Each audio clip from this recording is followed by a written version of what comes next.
Hey guys, just want to do an official, book review video on The Richest Man in Babylon. Um, I've read this book multiple times, and it's one of my favorite finance books. Very simple. It's kind of a fictional story that incorporates finance principles into it. So if you're not really a self-helper type person, this is a good book to kind of mix the two, the two worlds of kind of fantasy with reality. The reason I like it, it's it's a super small book. If you're a fast reader, you can get through it pretty dang quick. And like I said, it's kind of a story, and it makes it fun. The setting's in Babylon, and it's kind of a little different than most finance books you'll ever read, right? I've got like cash flow quadrants sitting here, and 4 Hour Work Week. It's not totally a finance book, but books like that, Little Red Book of Selling, like these are just, those are straight up just like business, finances, accounting principles, interpersonal stuff, how to increase your income, right? This is a fun story. And it kind of is based on these tablets from Babylon that have this, the wisdom of these people written so many years ago. But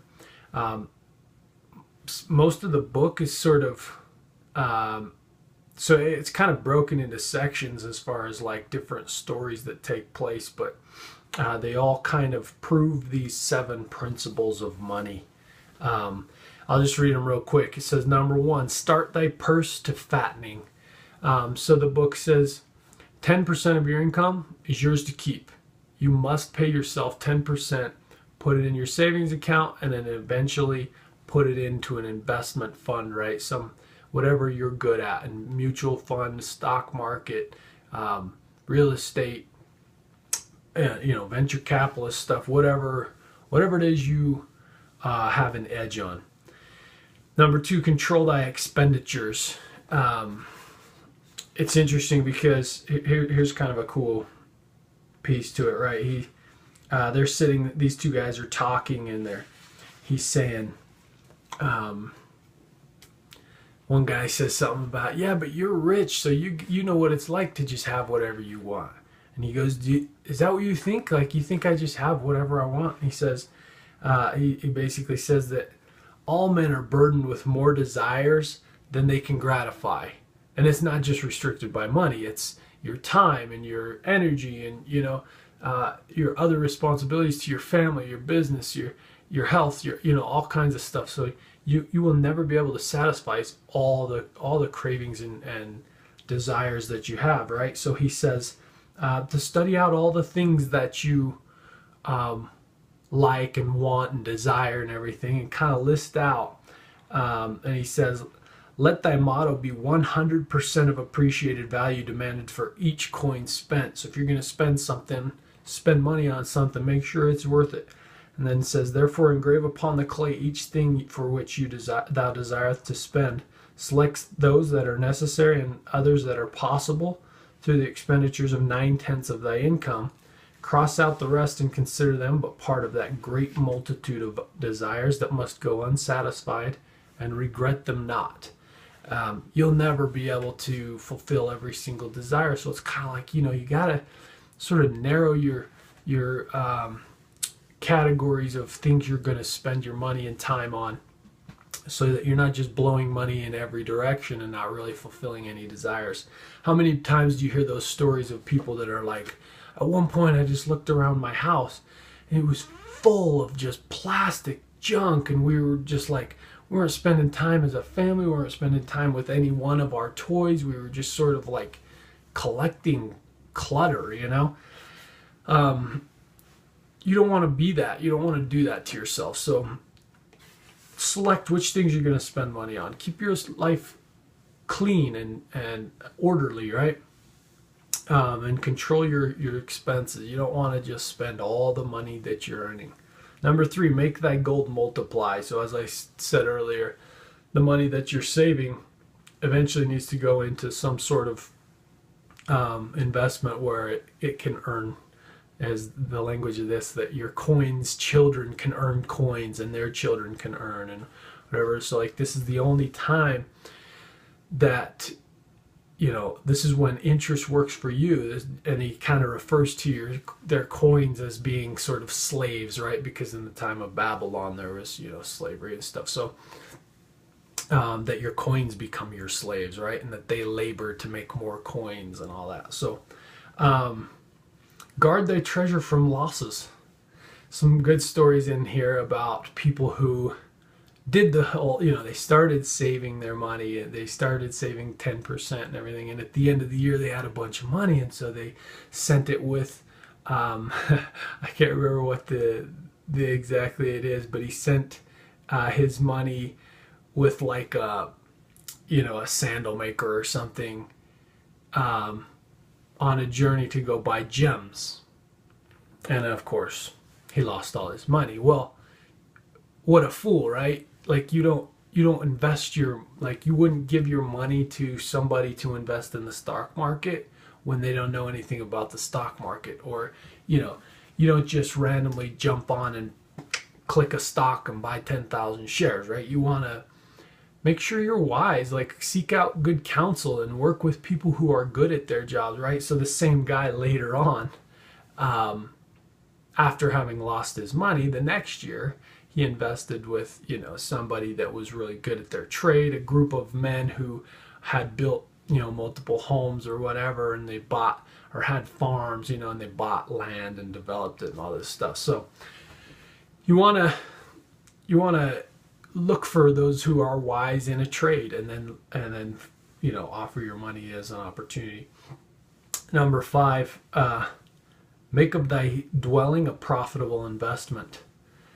Pretty plain, right? Wherever you live, make it worth your while. Grow a garden, put some fruit trees on it, whatever, you know, so that you don't have to spend money at the store. Rather, you know, Mother Nature can help out. Depending how, you know, big a place you have, maybe you could grow some crops or whatever, you know, put a little shop on there, some sort of way to help increase your income. Number 6, ensure a future income.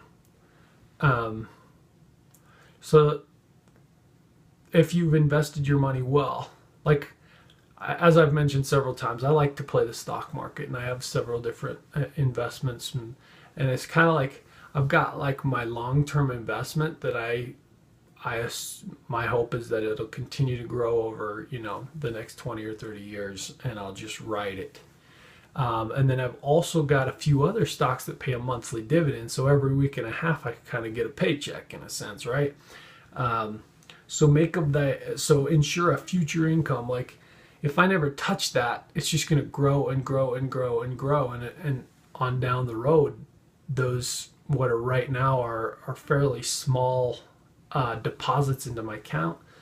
They just get bigger and bigger till at some point they will have, you know, replaced my other income, or supplemented to a degree that it's just like I got lots of money coming from multiple sources, right? So don't be caught without another income, and especially those things that will secure your future. Number 7, increase thy ability to earn.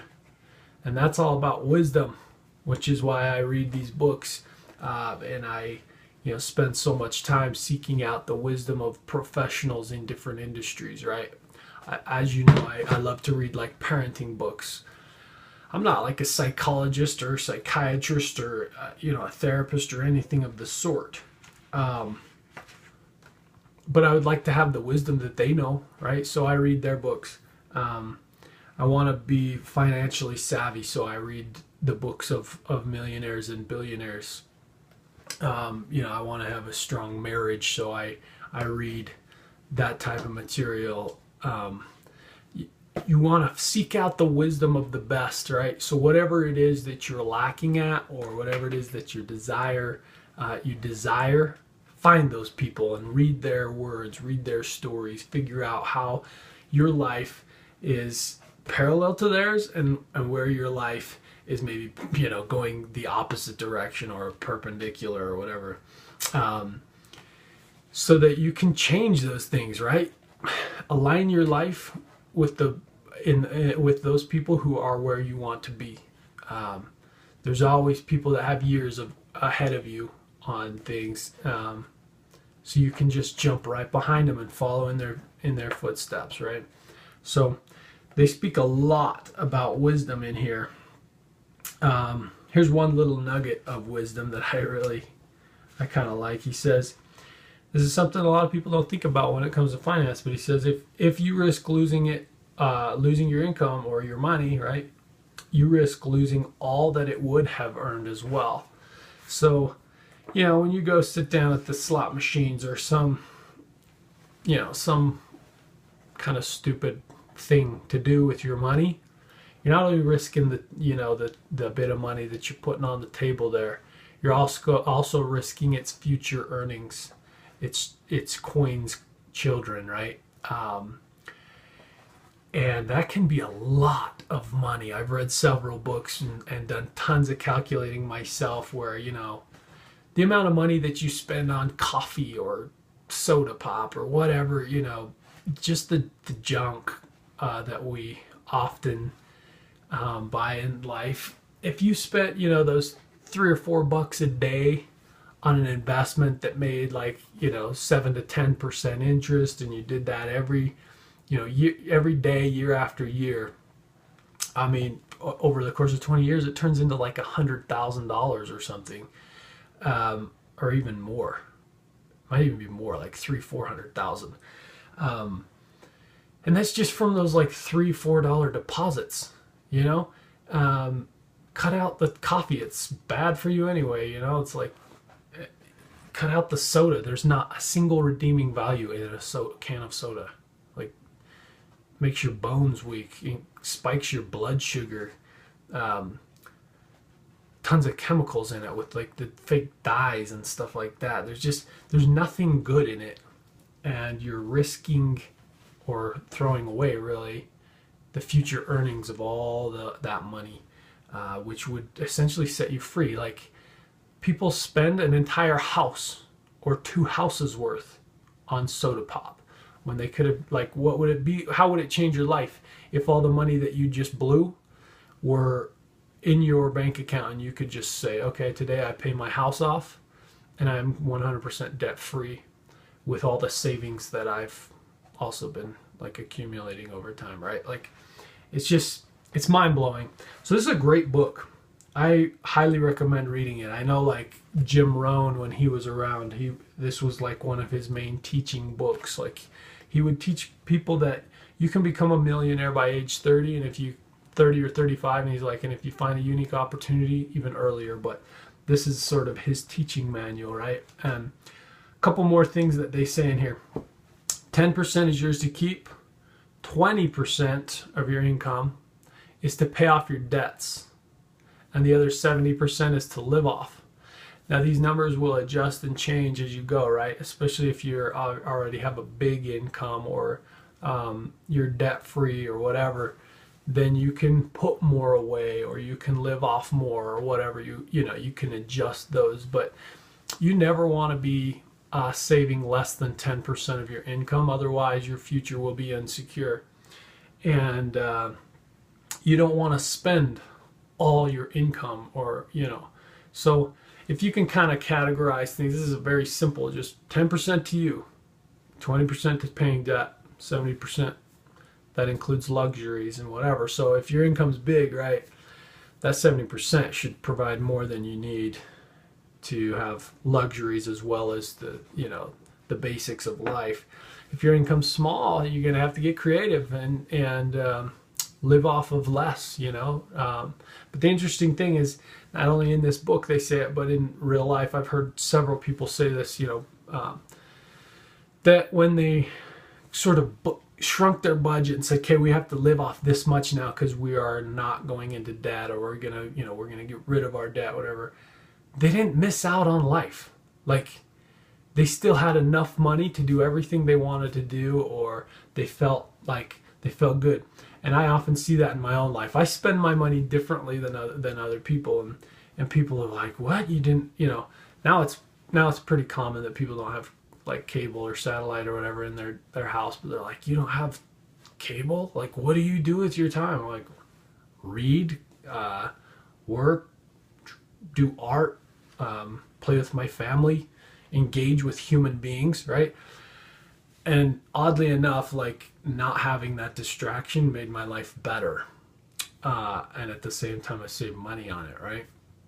And so many things are just like that, like exactly like that. You eliminate it as if like you're making a sacrifice, but in reality, it's a distraction that takes you to some brainless, mind-numbing activity where you eliminate that. All of a sudden, now you engage with people. You engage in things that enhance your life, that enhance your character, that fulfill your soul, right? Whether you're, I love to play music. I'm not that great of an artist or a musician, I should say, but I just get a thrill out of writing a song and singing it, or doing some recording or whatever. It's just fun. Fulfills me in certain ways, right? The whole creativity thing, and it's sort of changes your emotion, and a lot of research shows that music changes your brain. Becoming a professional at an instrument really changes your brain. And so eliminate things, live on a tighter budget, and all of a sudden you'll see that the extra expenditures didn't enhance your life. In fact, sometimes they made it worse. So you can do it. Great little book, good principles in it. I'll put a link below. You can go purchase it from Amazon if you're interested. I will also put a article up on my website. You can check that out, as well as the other books that I've reviewed. And anyway, thanks for watching, guys. Follow us on Facebook, The Lifestyle of the Healthy, Wealthy, and Happy. Follow me on Twitter, Bronson Wilkes, and subscribe to this channel. Thanks.